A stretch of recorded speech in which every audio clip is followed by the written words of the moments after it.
El primer campamento será el de los niños. Después tendremos otro campamento para los adolescentes. Y después habrá finalmente un campamento para los jóvenes. Anderson y Vanessa están en este momento en Fuerteventura. Creo que se tenían que anotar con ella o con Irly. Pero en este momento hay hermanos que están trabajando en la iglesia del Puerto de la Cruz, en las instalaciones que tenemos allí, porque es allí donde se van a llevar a cabo los campamentos de niños, de adolescentes y de jóvenes, ¿vale? Entonces están remodelando, están cambiando todos los baños, la cocina, las duchas, se han hecho duchas nuevas, se han puesto más, ¿verdad? Más váter, más lavabos, y eso lleva mucho trabajo. Y quiero dar las gracias a todos los hermanos que han estado trabajando y que siguen trabajando para que dentro de poco pues esas instalaciones estén bien. Y ya queda poquito tiempo, porque no sé exactamente cuándo es el día del primer campamento de niños. ¿Alguien me puede recordar, tal vez? El 12. El 12 de julio empieza el primer campamento, después a continuación el de los adolescentes y finalmente el de los jóvenes. Entonces, queda poco tiempo para dejar todo listo. Yo espero, hermano Jair, ¿qué le parece? ¿Cree que sí? Bueno, amén. Por fe decimos que todo estará listo y creo que va a quedar muy bonito porque todo se está haciendo nuevo. Están trabajando muchísimo los hermanos. No solamente es quitar todo lo que había, sino volver a poner cosas nuevas, pisos, paredes, techos, fontanería, tuberías, instalación eléctrica, sí, muchísimo trabajo. No sé si todavía es necesario pedir voluntarios que quieran ayudar o si tienen tiempo. En el caso de que hubiera alguien que quisiera echar una mano y dispone de tiempo, pues se habla, por ejemplo, hoy, ¿no?, con nuestro hermano Jair, porque todavía queda un poquito de trabajo hasta el día 11 o 12, que dará comienzo el campamento de los jóvenes. Creo que en esta tarde también tenemos algunas personas que nos están visitando por primera vez. ¿Es así? ¿Pueden levantar la mano las personas que están aquí hoy por primera vez? Bueno, gloria a Dios. A mí me gustaría, si a ustedes no les importa, que se presentaran y que dijeran por lo menos cómo se llaman y de dónde vienen. ¿Les parece? Entonces, empezamos por aquí, por mi izquierda. Diga fuerte el nombre para oírle yo bien, por favor, si es tan amable.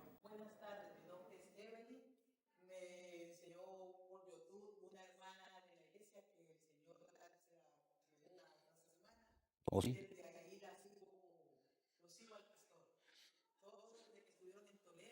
Ajá. ¿De dónde es usted? De- ok, vino a ver a sus familiares. Muy bien. Del Puerto de la Cruz. Sí, sí. ¿Y su nombre es? Buenas tardes. Liliana.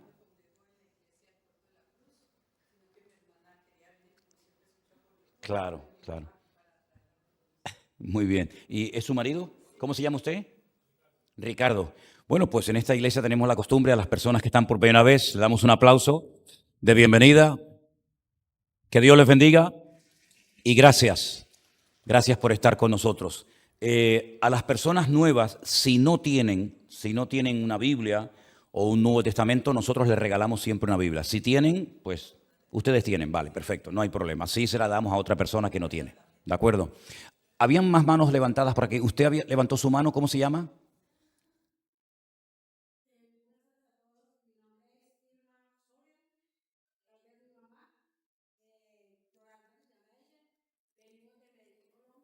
Ah, también de Colombia, mira. Pe-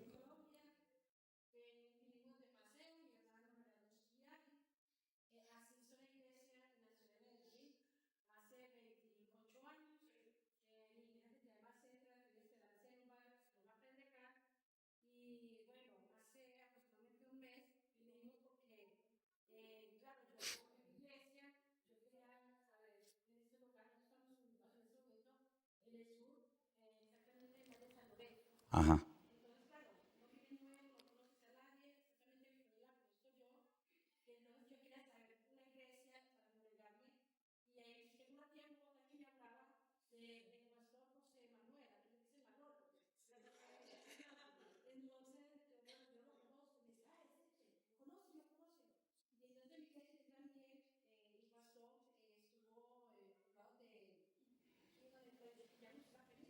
La península, sí, sí, sí.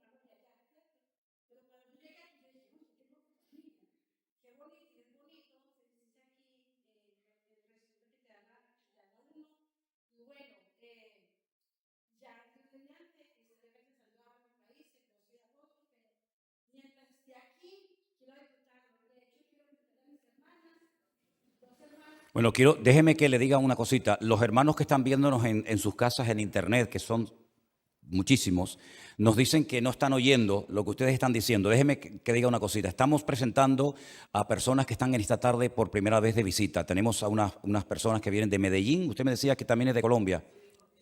De Cali, de la ciudad de... No se conocían entre ustedes, ¿no? Mira qué cosa tan... Qué pequeño es el mundo. Entonces estamos presentando en esta tarde a hermanas que vienen de visita aquí a nuestra congregación esta tarde de Cali, de Medellín. Y también acaban de entrar personas nuevas. ¿Vienen con usted? Son sus hermanas carnales. Sí. Que viven en el sur de Tenerife. Ah, mira qué bueno.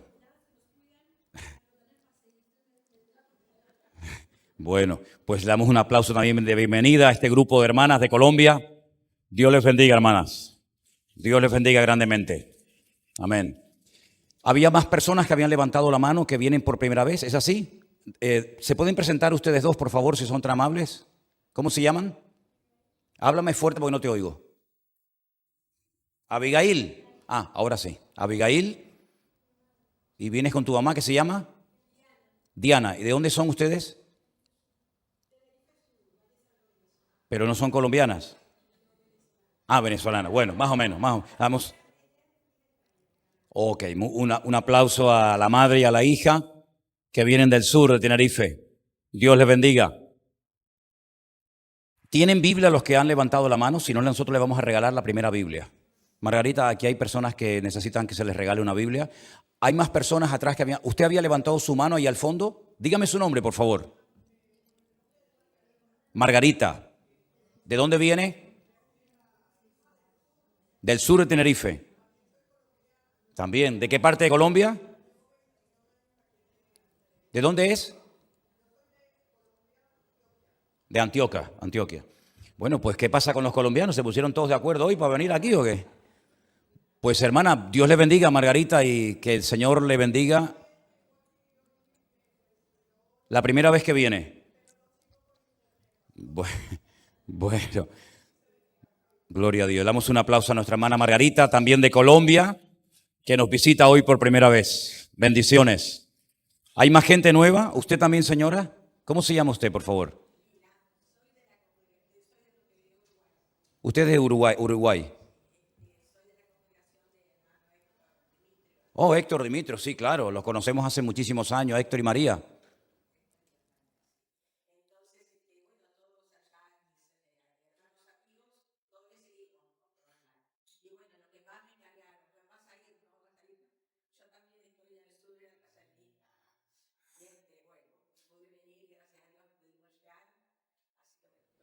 Pues mandamos saludos también en directo si nos están viendo el pastor Héctor Dimitrio y su esposa María de Uruguay, decir que un miembro de su iglesia está aquí con nosotros en esta tarde. Hermana, Dios le bendiga, le damos un aplauso de bienvenida. Bendiciones.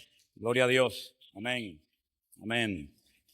Bueno, decirles nuevamente que tenemos a muchísimos hermanos que están con el COVID, no pueden congregarse, ¿sí? Incluso Matías, que también lo conocen ustedes, que es el que junto con mi hija Priscila, pues están siempre aquí llevando la alabanza. Yo he hecho lo que buenamente he podido. Y también están, o han tenido hace poquito COVID, ahora están en el hospital porque ha nacido el niño anoche, a las 5 de la madrugada. Menuda hora también se buscó el niño para nacer, ¿no? Podía haber nacido a las 2 de la tarde, 1 al mediodía, pero 5 de la mañana. Bueno, yo también nací de noche, ¿no? Muy tarde, ¿no? Pero bueno, también hay gente de la alabanza que no ha podido estar porque también están contagiados. En fin, hermanos, yo le doy gracias al Señor por esta oportunidad que Dios nos da. Espero que no tengamos que volver otra vez a cerrar la congregación, como la tuvimos durante algún tiempo.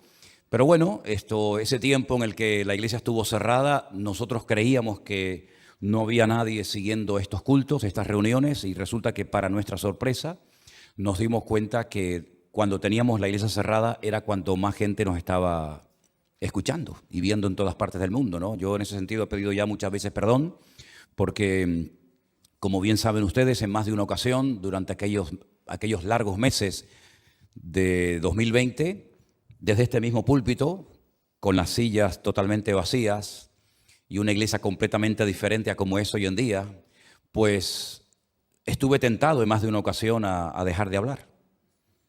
Porque decía, Dios mío, ¿quién está escuchando todo esto? ¿Quién está viendo estas reuniones? Si hay miles de iglesias que se han cerrado, muchos pastores, más de los que yo me había imaginado, han muerto. En este último viaje que hemos hecho a México y a Estados Unidos, así lo hemos podido comprobar. Muchas iglesias se cerraron y nunca más se volvieron a abrir. Pastores murieron y no hubo nadie que ocupara su lugar. Y muchas iglesias se cerraron porque no había obreros, no había personas que se hicieran cargo de la congregación. Conocimos a unos hermanos en Israel este año cuando estuvimos en febrero por allá, que nos dijeron que cuando terminó el tiempo del confinamiento, pues el pastor comunicó oficialmente que la iglesia no se iba a cerrar más, no se iba a abrir más, la cerró definitivamente. Y me dijeron que era una iglesia con más de 2.000 personas, lo cual me pareció una auténtica locura y un disparate cerrar una iglesia, ¿no? Da igual si tiene 2.000 o tiene 10, da exactamente igual, ¿no?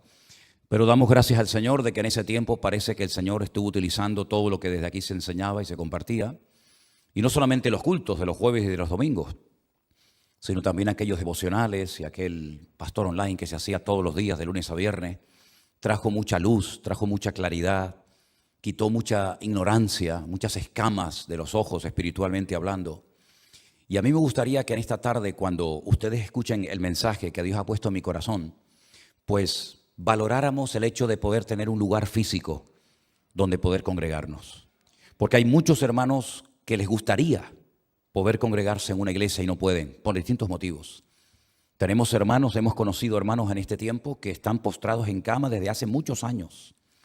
Gente mayor, gente enferma, gente que ha perdido la movilidad, gente que en aquellos días se les prohibía ir a la iglesia por la avanzada edad que tenía y se quedaron, digamos, desconectados de su iglesia local hasta el día de hoy, pero que encontraron en la palabra de Dios un consuelo, una esperanza y un bálsamo para sus almas. Y curiosamente, el mensaje que Dios ha puesto hoy en mi corazón, si ustedes comprueban lo que yo prediqué el año pasado por estas mismas fechas aproximadamente, tiene y guarda mucha relación. Porque yo creo que es un error cuando, por ejemplo, y a mí me ha pasado, lo confieso, creo que es un grave error cuando un pastor piensa que en cada culto tiene que predicar siempre un mensaje nuevo y decir siempre algo nuevo, novedoso. Y yo no predico con papeles generalmente. Yo hace muchos años que no utilizo ningún tipo de papeles, salvo a lo mejor 2 o 3 versículos y tal. Pero tengo en un cajón de la mesa de noche en mi oficina anotaciones de mensajes que yo he dado en estos últimos 21 años que llevo aquí. Y me doy cuenta que si nosotros hubiéramos puesto en práctica todos y cada uno de esos, yo no sé si son miles, pero por lo menos cientos de sermones que ustedes han escuchado, nuestras vidas, espiritualmente hablando, serían una maravilla, porque yo creo que el Señor ha sido fiel a la hora de transmitirnos mensaje, palabra, exhortación, aliento, confrontación. Es decir, que no podemos quejarnos y decir, es que Dios no me ha hablado. Es que yo no he tenido la oportunidad de aprender de la palabra. No, en este caso eso no funciona. Nosotros hemos tenido mucha palabra, muchos mensajes, muchas oportunidades, y yo espero que este mensaje que ustedes van a escuchar esta tarde no sea un mensaje más dentro del almacén de tu alma, sino que sea realmente algo que te ayude a valorar primeramente lo que tienes y sobre todo a ponerlo en práctica, que de eso se trata cuando oímos la palabra. Quiero llevarles al último libro de la Biblia. del Antiguo Testamento me refiero. En nuestras Biblias, como bien saben ustedes, lo he dicho muchas veces, la Biblia que tenemos la tradujo del griego y del hebreo un cura, un sacerdote español que vivía en Sevilla, que tuvo que huir de España para salvar su vida de lo que estaba haciendo en aquel momento la Santa Inquisición. Y tuvo que huir a varios países de Europa, Suiza, Alemania, y desde allí escribió y tradujo la Biblia. Por supuesto no eran centenares, miles y miles de ejemplares, ¿verdad? Pero esas copias se fueron trayendo a España y los que tuvieron el privilegio de poder tener acceso, porque la mayoría de la gente en aquellos tiempos era analfabeta en España, no sabían leer ni escribir. El único pueblo de la historia que nunca han sido analfabetos es el pueblo de Israel. El pueblo de Israel nunca tuvo problemas a la hora de saber leer o escribir. Siempre sabían leer y escribir porque aprendían en casa con la palabra de Dios. Desen cuenta que el regalo que el Señor le hace al pueblo de Israel cuando salen de Egipto a un grupo de esclavos es un libro, es la ley, la Torá. Luego eran esclavos, pero no eran ignorantes. Eran esclavos, pero sabían leer y escribir. Y Dios les regala un libro que lo tenemos en nuestras Biblias, que está formado por 5 libros, por eso se llama el Pentateuco, que viene del número 5, Jumash en hebreo. Y ellos tienen exactamente el mismo número de libros que nosotros en la Biblia, exactamente el mismo. Lo que pasa es que el orden del Antiguo Testamento varía en cuanto a nuestra Biblia se refiere, porque ellos no ponen al libro del profeta Malaquías en el último lugar del canon, sino que ponen a Segunda de Crónicas. Y la pregunta es ¿por qué? ¿Por qué quitaron a Malaquías cuando es el último profeta del Antiguo Testamento y lo ponen en otro lugar y ponen Segunda de Crónicas? Bueno, aparte del tema de la cronología, porque no les hacía ninguna gracia terminar de leer el Antiguo Testamento y pronunciar la palabra maldición, porque esa es la última palabra del libro de Malaquías, por consiguiente del Antiguo Testamento. Para no terminar de leer la Biblia pronunciando la palabra maldición, lo cambiaron de lugar, pero repito, el número de libros es exactamente igual, ¿vale? No vayan a pensar ustedes que nuestra Biblia es diferente a la de ellos o la de ellos. No, es exactamente igual. Todas las Biblias del mundo son exactamente iguales, todas dicen prácticamente lo mismo. En algunos libros pone Yahvé, en otros pone Jehová, en otros pone el Señor, ¿verdad? Pero no hay excusa para ningún tipo de persona que se quiera acercar a la Biblia diciendo ¿y cuál es la verdadera? ¿La de los evangélicos? ¿La de los mormones? ¿La de los testigos de Jehová? Bueno, en ese caso sí tenemos que decir que los mormones tienen su propio libro, que no tiene nada que ver con la Biblia, que se llama el libro del Mormón, donde un joven de 18 años dice que una noche recibió la visita de un ángel llamado Moroni, lo llevó al campo y le dijo que desenterrara unas planchas de oro que estaban debajo de un árbol, las tradujo y de ahí nació el libro del Mormón. Lógicamente las planchas nunca aparecieron. Y el libro del Mormón es permítame la expresión, una auténtica americanada. No tiene nada que ver con la Biblia, porque ponen a los Estados Unidos como si fuera la tierra prometida y dice cosas que son totalmente fuera de contexto. Los testigos de Jehová manipularon la Biblia, cambiaron textos, manipularon la Escritura, porque como ellos no creen una serie de cosas que están en la Biblia, se hicieron su propia Biblia. Pero quitando esas 2 sectas, que son tal vez de las más conocidas en España o en el mundo, todas las Biblias del mundo dicen exactamente lo mismo. Y este hombre llamado Malaquías fue la última voz, la última oportunidad que tuvo este pueblo, esta nación, para prepararse antes de que entraran en un periodo de 400 largos años de silencio. Es decir, cuando usted termina de leer las palabras, los mensajes, los discursos, las profecías de Malaquías, hasta que aparece Juan el Bautista en el Nuevo Testamento, hay 400 años de silencio. No hay profetas, no hay visiones, no hay revelaciones, no hay milagros, no hay nada. La pregunta que a lo mejor algunos se harán es, ¿y entonces cómo hacían? Bueno, ya tenían todos los libros del Antiguo Testamento escritos. Si querían conocer a Dios, si querían servir a Dios, lo único que tenían que hacer era ir a la Escritura, leerla y ponerla en práctica. Pero este fue el último hombre que llamó por última vez al arrepentimiento al pueblo de Israel. Quiero ponerles ahí en la pantalla de la iglesia para que ustedes lo puedan ver, una especie de bosquejo donde ustedes van a ver cosas muy interesantes referentes a este libro del profeta Malaquías. En primer lugar, la fecha.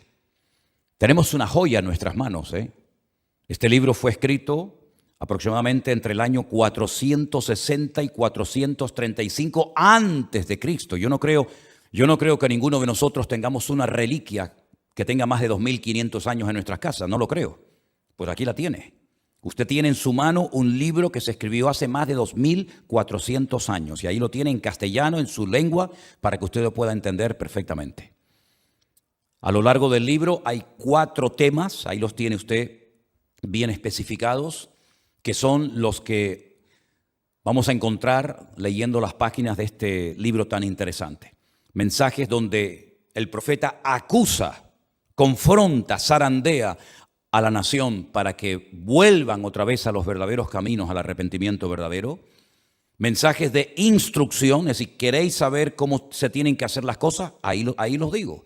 Esto y esto es lo que hay que hacer, y esto no hay que hacerlo porque desagrada a Dios.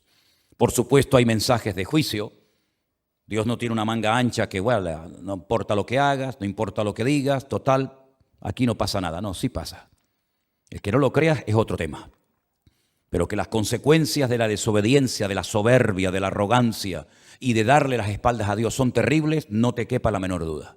Es que yo no creo en eso. Eso ya no es problema mío, amigo, eso es problema suyo. Pero que Dios es un Dios de amor y un Dios que es un juez justo, que no tolera ni le consiente el pecado a nadie, de eso no te quepa la menor duda. Hay mensajes de juicio, pero también hay mensajes de esperanza, ¿sí? Dios te confronta, Dios te habla, Dios te sacude, te toca la conciencia y te da la posibilidad de cambiar. Si no cambias, no le eches la culpa al gobierno, no le eches la culpa a la iglesia, no le eches la culpa a Dios, no le eches la culpa al diablo, no le eches la culpa a nadie. Mírate a ti mismo, que es lo que el profeta Malaquías intenta hacer a lo largo de su ministerio, que la gente se deje de justificar, que la gente se deje de echarle la culpa a los demás y se den cuenta de que son ellos, a título personal, los que se han metido en un callejón sin salida y del cual algunos, lamentablemente, no quieren salir. Vamos a comenzar a leer a partir del capítulo 1, si les parece. En el capítulo 1, el primer versículo nos da un dato muy interesante.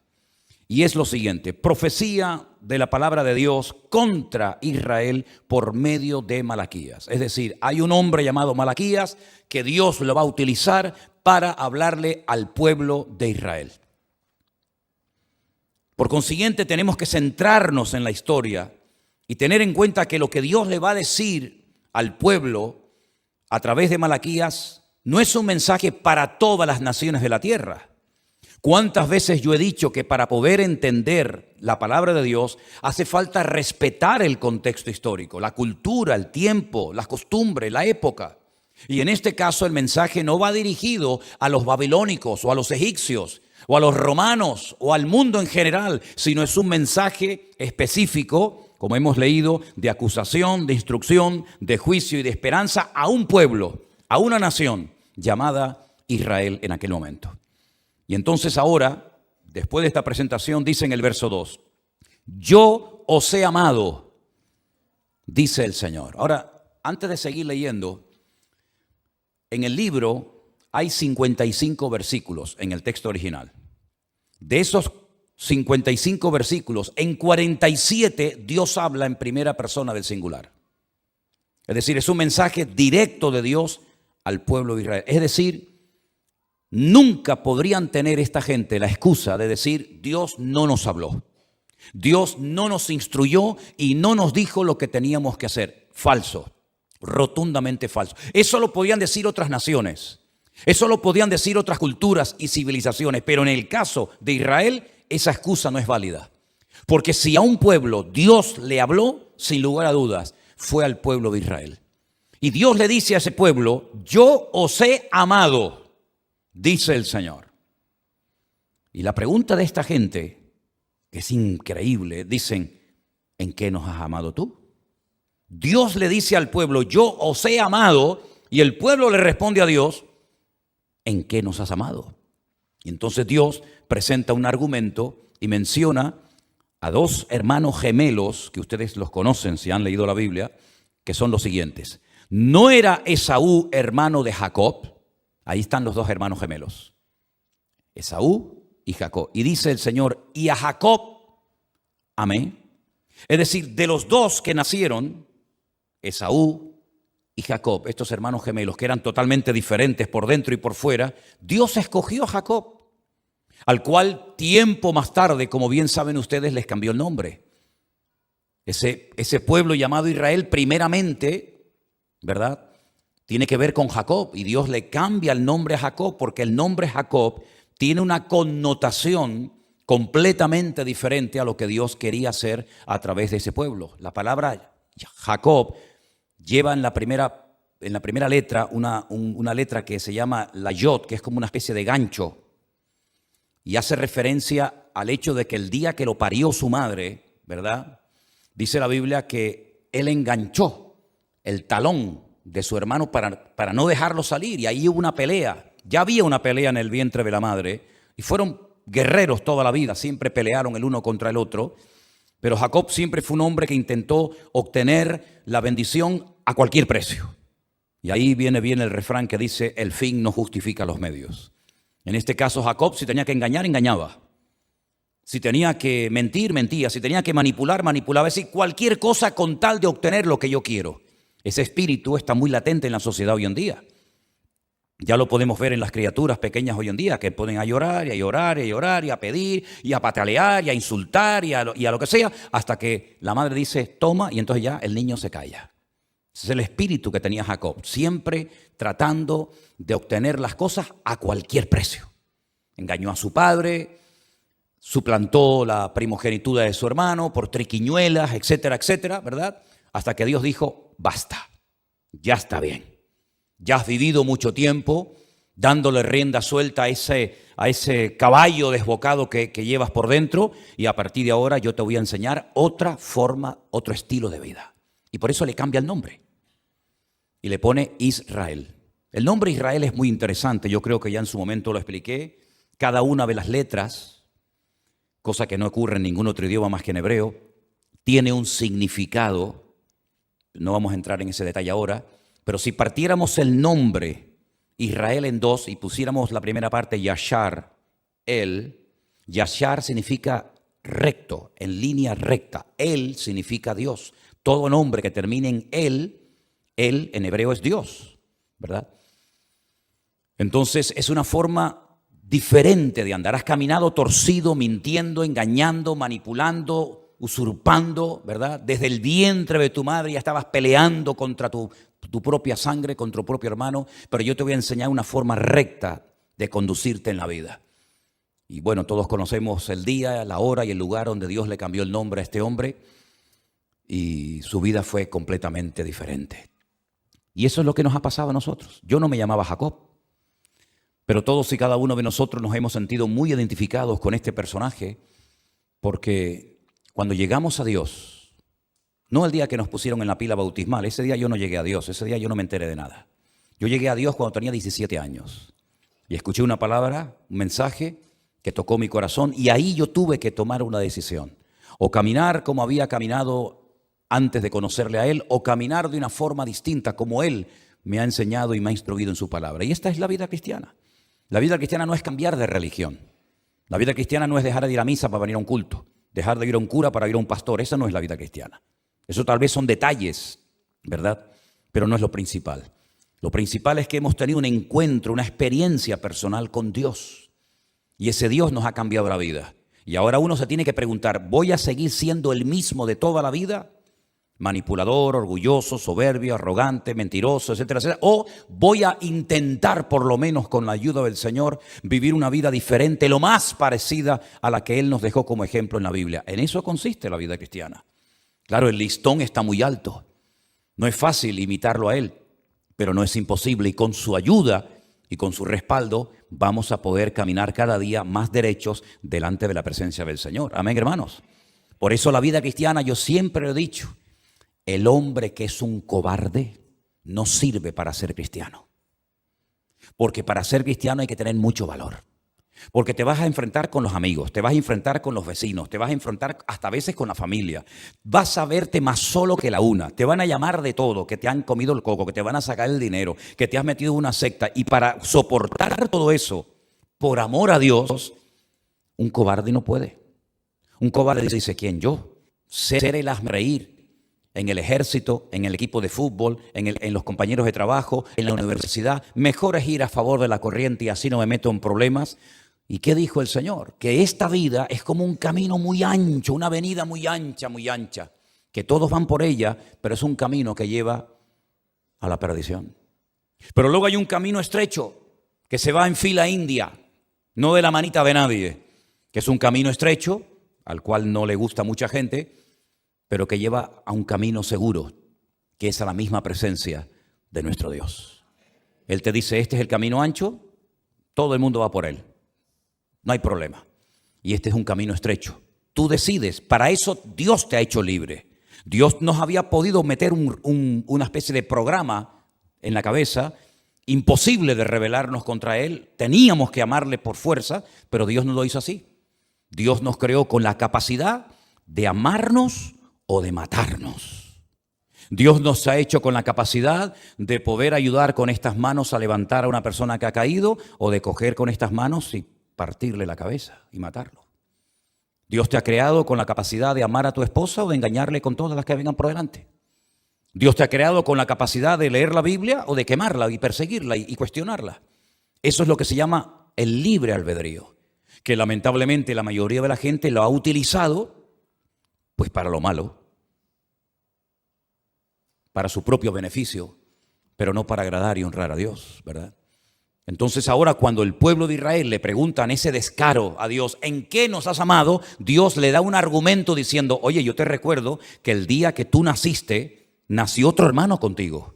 Y yo decidí escogerlos a ustedes. Y los descendientes de Esaú, que fueron los edomitas, dime dónde están los edomitas hoy en día. Yo no tengo tiempo para explicar todo esto, pero si ustedes estudian un poco de la historia, no solamente de la Biblia, sino extrabíblica, que fueron de los edomitas. La palabra Edom son los de los rojos, porque Edom o Esaú era pelirrojo, ¿verdad? Y si tú vas, por ejemplo, al mar Muerto en Israel, que ustedes han venido conmigo en alguna ocasión, yo te paro en la parte de aquí, la que le pertenece a Israel, y te digo un atardecer, mira para allá y mira las montañas, son todas montañas de color muy rojas, porque ahí vivía Edom, ahí vivían los edomitas, los de piel roja, los pelirrojos. ¿Y quién vive ahora allí de los edomitas? Nadie. No existe Edom. ¿Y cómo se llama entonces ese país? Jordania. ¿Y Jordania qué es? Es un invento de los ingleses. Los ingleses que dominaban aquella parte llamada Palestina en aquel tiempo, cuando se reparten, ¿verdad?, en la Segunda Guerra Mundial el mundo y unos van por un lado y otros van por otro, los árabes en el desierto le complicaban la vida a los ingleses y los tenían amargados.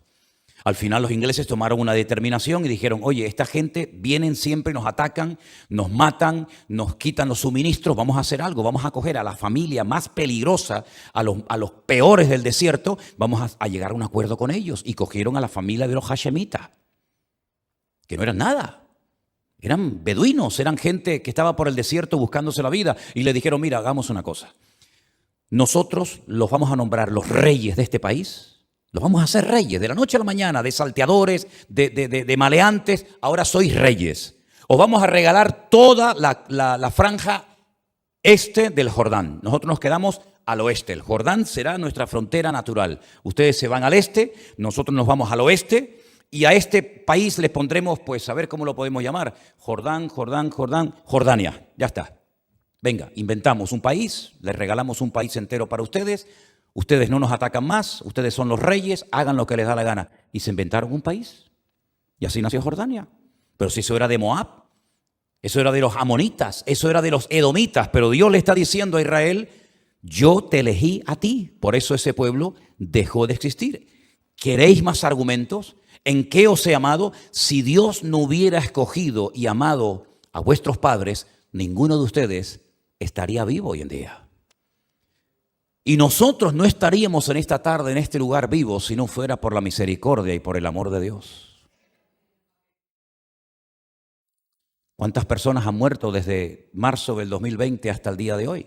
Bueno, yo me acuerdo que la última cifra, si no me equivoco, habían dicho que en España habían muerto ya como unas 70.000 personas por el COVID.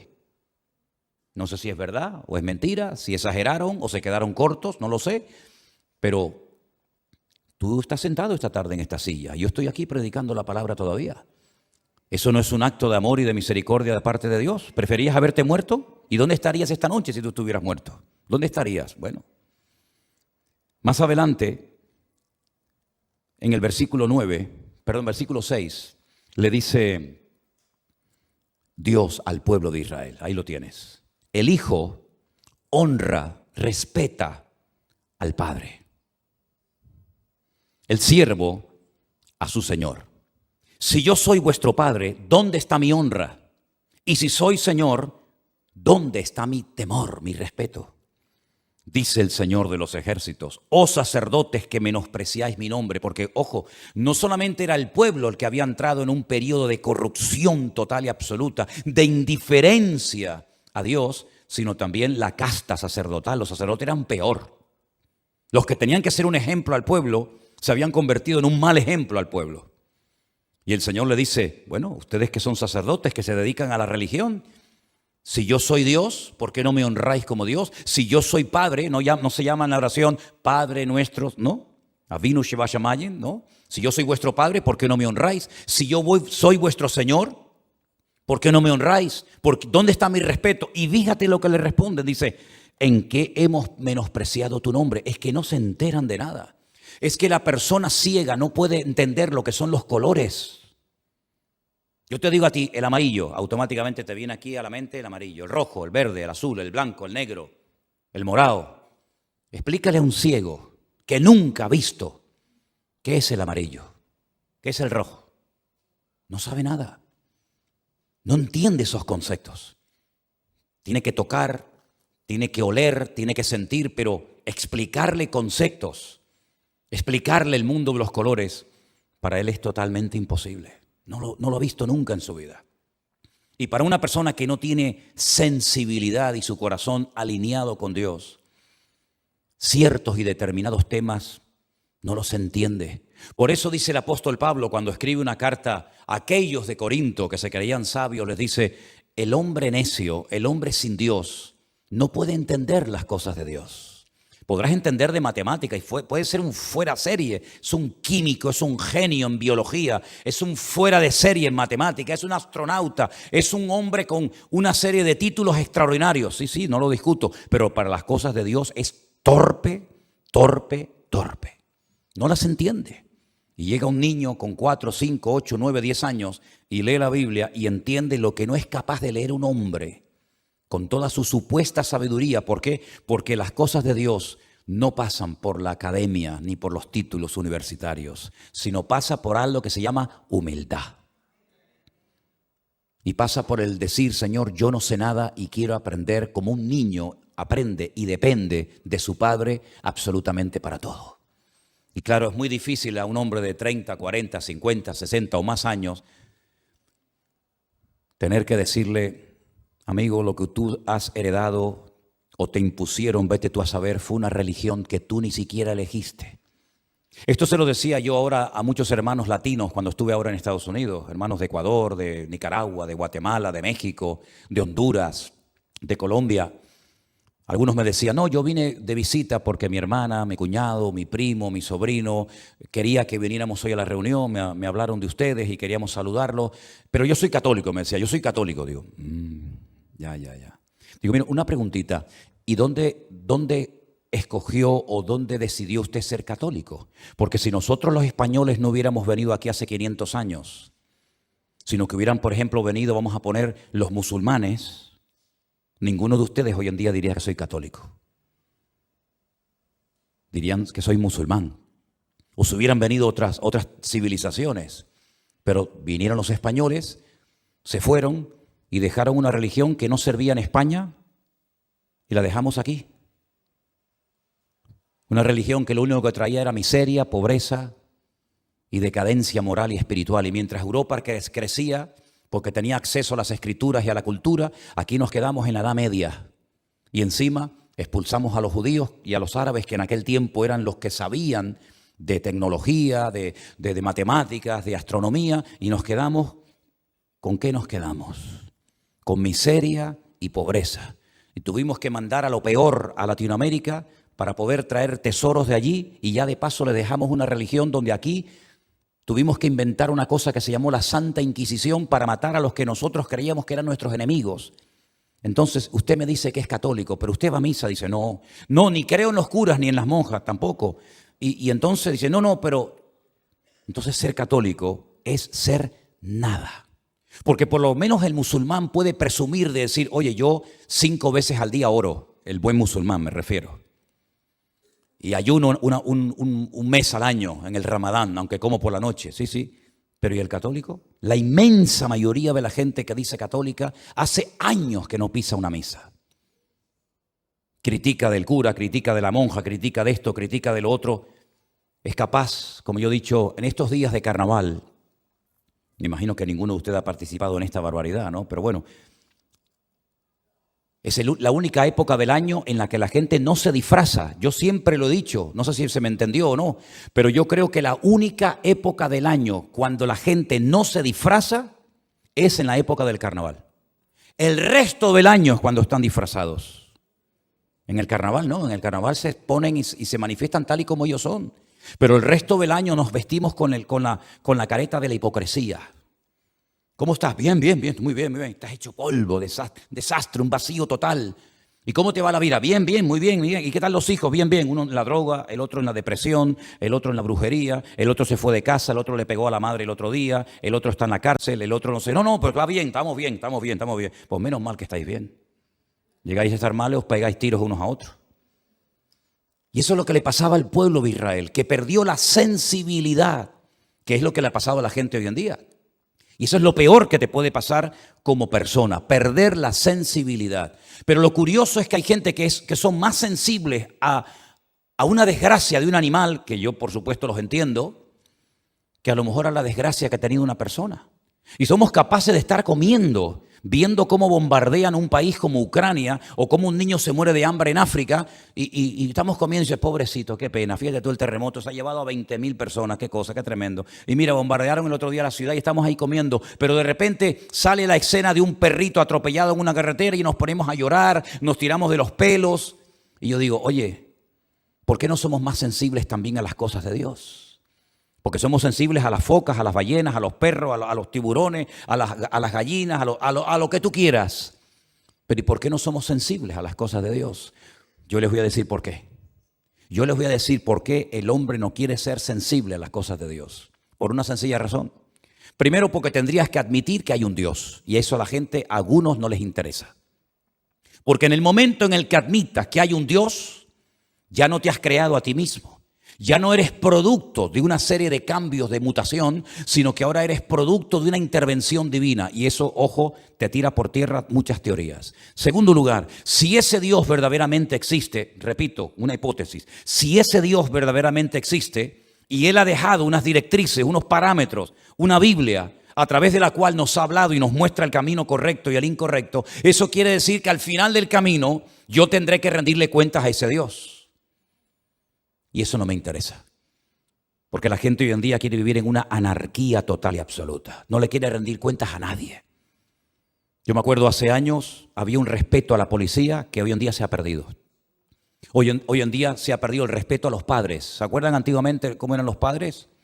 En mi época, que no estoy hablando del siglo XIV, en mi época se decía, cuando los adultos o los padres hablan, los niños se callan. Hoy en día es al revés. Cuando el niño habla, el padre y la madre se callan a que el niño exponga. ¿A qué niño se le ocurriría hace años atrás decirle, no mamá, eso no es verdad, eso es mentira? Dile eso a tu padre hace unos años atrás. Te mandaba un mensaje telepático que lo entendías perfectamente. Hoy en día los hijos le dicen a la madre que es mentira, la insultan, le patean, le manipulan y me tienes que dar, y me tienes que dar, y me tienes que dar. Y entonces Dios dice, si yo soy vuestro Dios, según lo que ustedes dicen, si yo soy vuestro Padre, si yo soy vuestro Creador, ¿por qué no me respetan como tal? Es una incongruencia decir yo soy cristiano y vivir en una anarquía total. Porque si eres cristiano, mira en un diccionario, si te interesa, qué significa la palabra cristiano. que no tienen ni idea la mayoría de los que se definen como cristianos. ¿Qué es un cristiano? Vayamos al diccionario de la Real Academia Española y dice: persona adulta, seguidora de las enseñanzas de Cristo. Así que si yo soy cristiano es porque sigo a Cristo. Y seguir a Cristo significa vivir conforme a lo que Él me estableció. Y si no te interesa, te haces budista, o te haces ateo, o te haces agnóstico, o te haces lo que quieras. Pero si te llamas cristiano, tienes que ser consecuente y coherente con lo que acabas de decir. Y si no, no te llames cristiano. Llámate de otra manera. Y por eso ellos menospreciaban a Dios. ¿Y qué hacían para menospreciar a Dios? Mira qué ejemplos aparecen aquí. Tremendo.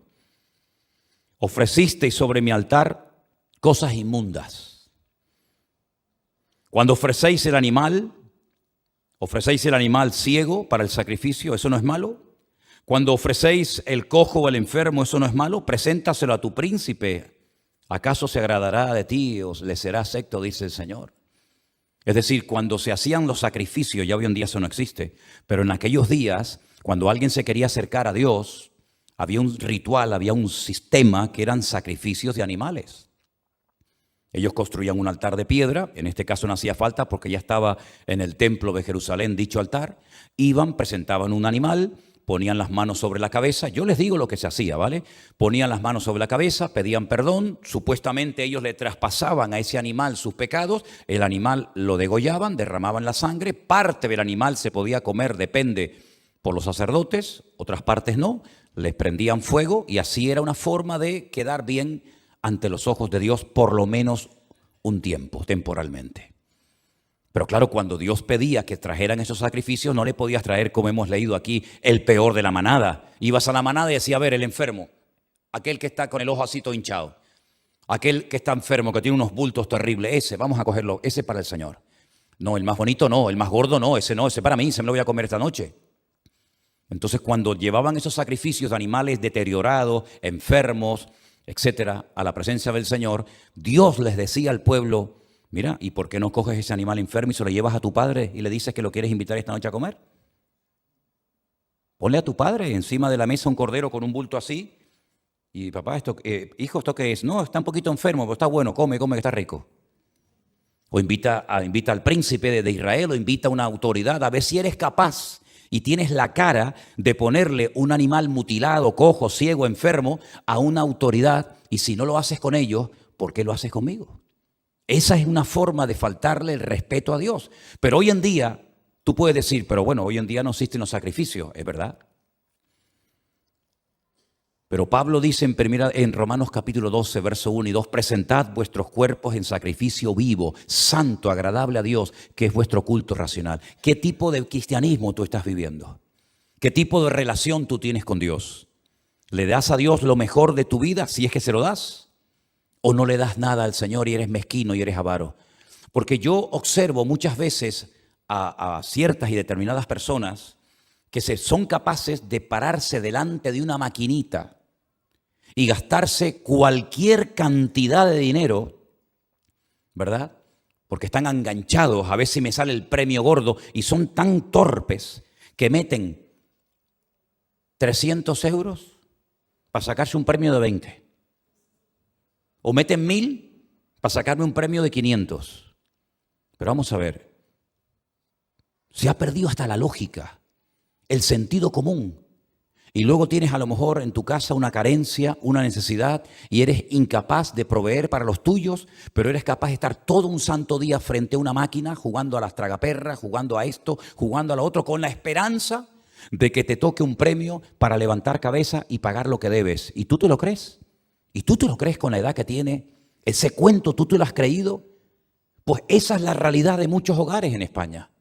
Esa es la realidad de muchas personas que tienen un vacío tan grande en sus corazones, que son capaces de invertir su dinero, su tiempo, su sabiduría, su todo en algo que no aprovecha, y después se encuentran peor, más vacíos y más confundidos que antes de haber hecho eso. ¿Y qué es lo que está diciendo el Señor a través del profeta Malaquías al pueblo? Cambien, hombre. Que una cosa es no cambiar porque no tuviste la oportunidad de cambiar, y otra cosa es no cambiar porque no quieres cambiar. Y el pueblo de Israel había perdido, como dije, la sensibilidad con Dios y le daba lo mismo lo que se les dijera. Le entraba por un oído y le salía por el otro. Pero eran religiosos. Habían entrado en esa mecánica, en esa liturgia, ¿verdad? Es como el que se persigna cuando se va a meter en el agua y después se va el fin de semana con la querida. Y tú dices, mira, déjate de persignar menos y sé más fiel a tu mujer, déjate de rollo. Esa incongruencia, esta sociedad de hipocresía, donde colamos el mosquito y nos tragamos el camello. Donde somos capaces de decir, no, eso no se puede hacer, eso no se puede hacer, ¿por qué? ¿Por qué no? Pero después resulta que permitimos cosas terribles que si levantaran cabeza, nuestros antepasados se caerían de espalda diciendo, pero tan bajo habéis caído, tan bajo habéis caído. Un hombre que es un juez, que ha estudiado un montón de años, le permite a un chaval de 8 años, porque se siente de otro sexo, permitirle un cambio de operación a un niño de 8 años porque lo ve serio en sus argumentos.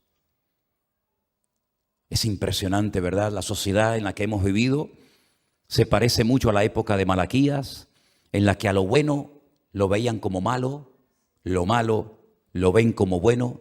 Y en medio de esta selva en la que vivimos, con ordenadores, con iPad, con teléfonos y con esto y con aquello, cada vez la sociedad más vacía, cada vez más distanciados los unos de los otros. Y como aquella cultura de Grecia que estaban todo el día dándole culto al cuerpo, si ustedes se dan una vuelta por estas calles de la iglesia, van a contar 10 gimnasios.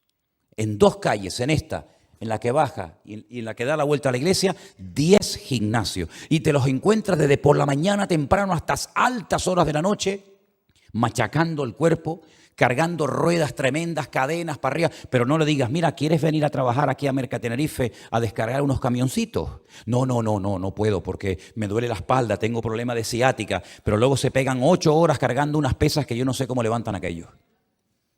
El culto al cuerpo, igual que los griegos. Eran exactamente igual que los griegos, el culto al cuerpo, ¿verdad? ¿Y Dios, dónde lo dejamos? ¿Dónde lo hemos dejado? ¿Dónde lo hemos perdido si algún día lo tuvieron algunos? Ese es el mensaje que Malaquías le lanza a este pueblo. Y quiero terminar, aunque podría hablar mucho acerca de esto. Fíjense lo que dice en el último capítulo. Porque aquí viene el día ardiente como un horno. Todos los soberbios y todos los que hacen maldad serán como la estopa. Aquel día vendrá y los abrazará, ha dicho el Señor de los ejércitos, y no dejará raíz ni rama. Mas vosotros los que teméis mi nombre, nacerá el sol de justicia, en sus alas traerá salvación. Y saldréis y saltaréis como becerros de la manada, una alegría tremenda. Hollaréis a los malos, los cuales serán ceniza bajo la planta de vuestros pies, en el día en el que yo actúe, dice el Señor de los ejércitos. Acordaos de la ley de Moisés, mi siervo, al cual encargué en Horeb ordenanzas y leyes para todo Israel. He aquí yo envío al profeta Elías antes de que venga el día de Dios grande y terrible. Él hará volver el corazón de los padres hacia los hijos y el corazón de los hijos hacia los padres, no sea que yo venga y hiera la tierra con maldición. Aquí se profetiza, se habla en el futuro de una restauración en la familia. La familia en los tiempos de Malaquías y en los tiempos actuales en los cuales vivimos hoy en día está en crisis total. Donde ya el padre no pinta nada. Es un extraño que viene de vez en cuando, que entra y sale, pero que pasa más tiempo en el bar porque está más cómodo con los amigotes del bar que en su propia casa, porque su casa es un infierno. El otro está con la maquinita todo el santo día, que ya tiene unos músculos aquí en los dedos que un día le van a explotar. La otra está en el ordenador hablando con uno de Jamaica, que no ha visto nunca, pero le da más confianza a aquel jamaicano que este que está todo el día con los amigotes tomando garimbas en el bar, ¿verdad? Y esa es la realidad de la familia muchas veces. No digo que sea la norma, no digo que sea todo el mundo igual, pero vemos que Dios lo que quiere es que tú restaures tu familia. Por cierto, ¿cómo está tu familia? ¿Cuándo fue la última vez que te sentaste y hablaste con tu hijo o con tu hija y le dijiste, hijo, ¿a ti te va bien la vida? ¿Cómo estás? Ya se ha perdido esa comunicación, ¿verdad? Somos capaces de comunicarnos con gente que no conocemos ni conoceremos nunca, pero somos incapaces de tener un mínimo de conversación o de sentarnos un ratito. La última vez que le diste un beso a tu marido, a tu esposa, a tu hijo, a tu hija, ¿cuándo fue? Hay casas que parecen como hostales, ¿no? Uno entra, uno sale, ahora entra uno, ahora entra el otro, ahora come uno se levanta, el otro se lleva la comida a la habitación, el otro no le habla a fulanito, pero dice que son la familia. ¿La familia de qué? La familia Monster, ¿no? La familia Monster, porque la familia cristiana, amigo, eso es otra cosa, donde hay un padre que se veneraba, que se respetaba, ¿verdad? Una madre que era una mujer, un ejemplo para sus hijos, los hijos, ¿verdad? Pero hoy en día todo eso se ha perdido, pero Dios quiere que restauremos los principios básicos y elementales que han permitido que pudiéramos llegar hasta el día de hoy. Y dejadme que diga una opinión personal, si me permiten. Todo el mundo la da, me imagino que también la podré dar. A veces me dicen, es que yo no quiero que mis hijos pasen por lo que yo pasé. Y por eso yo les doy todo lo que me piden. Teléfono, toma coche, televisión, aviones, barcos, satélite, todo. Porque yo no quiero que mis hijos pasen por lo que yo pasé. Y tú no sabes que para ser el tipo de persona que tú has llegado a ser en la vida, con principios, con respeto, con el buenos días, el buenas tardes, el pase usted, el yo me levanto para que se siente la persona mayor, tú no te das cuenta que todo lo que tú aprendiste y padeciste te ha llevado a ese punto que hoy en día todo eso se ha perdido. ¿Qué joven se levanta hoy para darle el puesto a una señora? Nadie. Miran para allá, se hacen el loco, están con la maquinita diabólica y la señora ahí de pie. ¿Cuántas veces todavía encuentras personas mayores que se levantan por la mañana, sales del portal, buenos días, buenas tardes, ¿qué tal? Buen día, señor. Dale los buenos días a muchos jóvenes. Yo muchas veces me he sentido como el hombre invisible. Buenos días. Digo, seré invisible y no me habré dado cuenta. Estaré muerto y no me habré dado cuenta que morí hace ya 20 años. Hermanos, todas esas cosas Dios las quiere restaurar, pero ¿saben dónde se pueden todavía aprender esos principios del hola, buenos días, siéntese usted, pase adelante, hermano, buenos días, ¿cómo se encuentra? ¿Sabe dónde se puede aprender todavía eso? Aquí en la iglesia. Eso es lo que le enseñamos a los niños en la escuela dominical. No los entretenemos delante de una televisión para que usted esté tranquilo y no le molesten, sino que lo que le enseñamos a los hijos es respeten a sus padres, respeten a sus abuelos, respeten a los adultos, acostúmbrense a decir buenos días, buenas tardes, gracias, por favor, ¿verdad? Todo eso todavía lo podemos y lo queremos enseñar en las iglesias para que vamos a ser lo que dice la Biblia, sal y la luz del mundo. ¿Cuántos dicen amén? Cierra tus ojos, hermano, vamos a orar en esta tarde a nuestro Dios y darle gracias por esta reunión que hemos tenido. Que Dios nos dé una buena semana a todos, que nos guarde de todo peligro, de todo mal. Y que el Señor traiga sanidad a todos los hermanos y hermanas que se encuentran enfermos en esta tarde. Yo sé que muchos han visto el culto en directo. Les mandamos un saludo a todos. También hermanos que están ahí reunidos en su casa en este momento viendo esta reunión. Señor, trae tu bendición sobre tu amada iglesia, Padre. Ayúdanos a valorarte, ayúdanos a amarte cada día. Y que nunca, nunca jamás nos olvidemos de ti y de tu palabra. Que tú seas lo primero y más importante en nuestras vidas. Que nada te desplace. Que no nos dejemos arrastrar por la corriente de este mundo, sino que seamos diferentes, porque tú quieres que seamos diferentes, Señor. Ponemos todo en tus manos, en el precioso nombre de Jesús. Amén y amén. Nos ponemos de pie, queridos hermanos.